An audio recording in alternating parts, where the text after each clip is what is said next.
You're listening to the Valley Labor Report with David Story and Jacob Morrison. The next question comes from Josh. He asked if we had a list of unionized workplaces in Alabama for those that are interested in joining a union. Believe it or not, there's a lot. Yeah, there are a lot. 9.5% of workers in Alabama are represented by a union. Like, we've got the highest union density of any state in the South. Except for, I think it's Kentucky. The is that true? I think no, I thought we were. Kentucky well, okay, Virginia. in the Southeast. Yeah. Kentucky's kind of on the edge. On the verge, yep. I think we've got a higher union density than Virginia, though. Yeah, I would have it changes I'd have to look. back and forth, but there's a lot more than what people realize. You got in Decatur, you got numerous, and that's probably that I was thinking about that question last night because a lot of times people you start talking about organizing and people say, well, where can I go to work at a union? Mm-hmm. And I'm always hesitant to say, go over to the ironworkers in Muswell Shoals. Go to IBEW over in Florence. Go to the Carpenters Union or the Millwrights Union down in Birmingham. Those are great places for trades. That's where you can go to work for a union. But truthfully, if you want to expand the labor movement, what we really need to do is organize in your workplace. Organize exactly where you're at, because that's how you're going to get better wages across the board. Not piling everybody into one local, which that's a great thing. Don't get me wrong. IBEW, the electrical workers do great work. The iron workers do great work. Yeah, I mean, if you're going into the trades, go that's work a for great them. place. Go work with them instead of. But if you're already working, let's organize in your workplace. Right. I mean, you're already comfortable there. Right. You've probably already built relationships that you can build on. Yeah, so let's organize in your workplace. Yeah, any workplace can be a union workplace. Exactly. I mean, literally, any workplace can be a union workplace. Almost any. There's some that you're not going. There's a car salesman, for example. Well, I guess. You could, yeah. You could, yeah. Some places would be more difficult than others, but you could do it anywhere. I mean, management can have unions. They have to be in separate unions, but engineers. SEIU does a lot of engineering unions, service workers unions. IFPTE, International Federation of Professional and Technical Engineers. Yep, they represent a lot of folks at TVA. You represent folks at NASA. Yep, here in Huntsville. Yep, AFGE. AFGE, American Federation of Government Employees. Yeah, a lot of federal government jobs are unionized. Yeah. We've got a CBA, like a lot of places. It's 29 different organizations on the arsenal that AFGE represents, and that's not including there's also organizations that are represented by IBEW on the arsenal. There are organizations represented by IFPTE, by the machinists. Yeah. NFI. So NFI, National Federation of Federal Employees. Yeah. So there's a lot of different places. If you're looking for a trade job, if you're llooking for a trade job, definitely look in the building trades unions, the millwrights, the IBEW, IUPAT, International Union of Painters and Allied Trades. They've got a local over in Florence area. Steam fitters and pipe fitters. Man, there are so many that people don't realize, and they're all good pay, good health insurance. Yeah. I was talking to this guy that I know.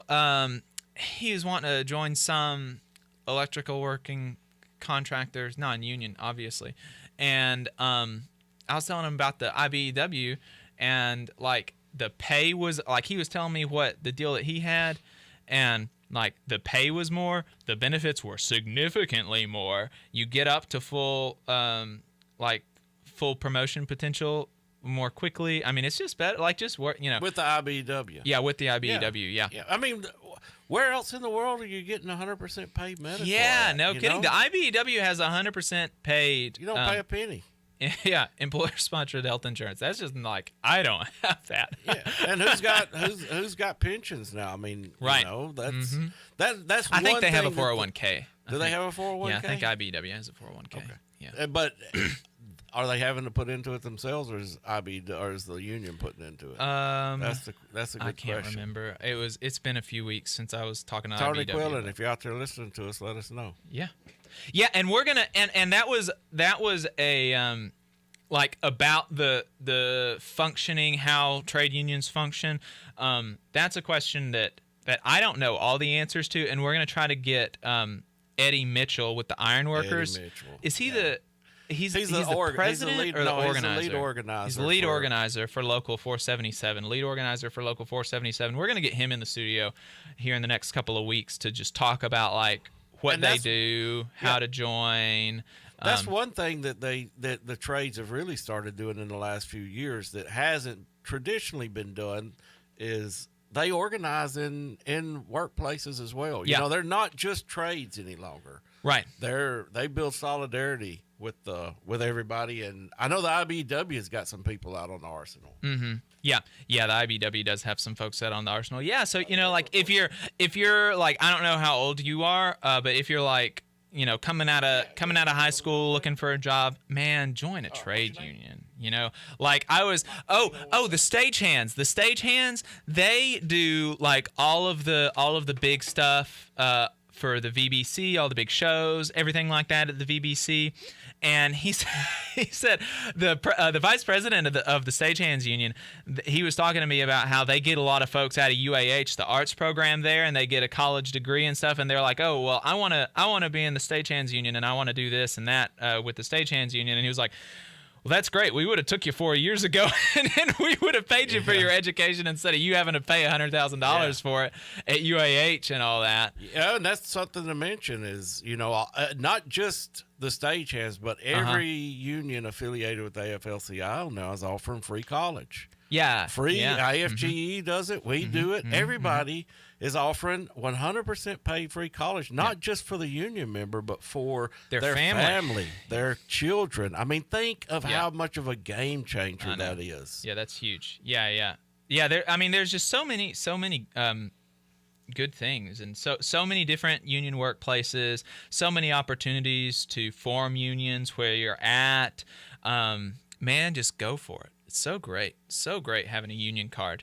I would recommend hold on the line. Yeah, we've got another caller on the line too. We've got two more callers on the line. Mike, you're going to be first up after we come back from the break. Stay tuned. This is the Valley Labor Report.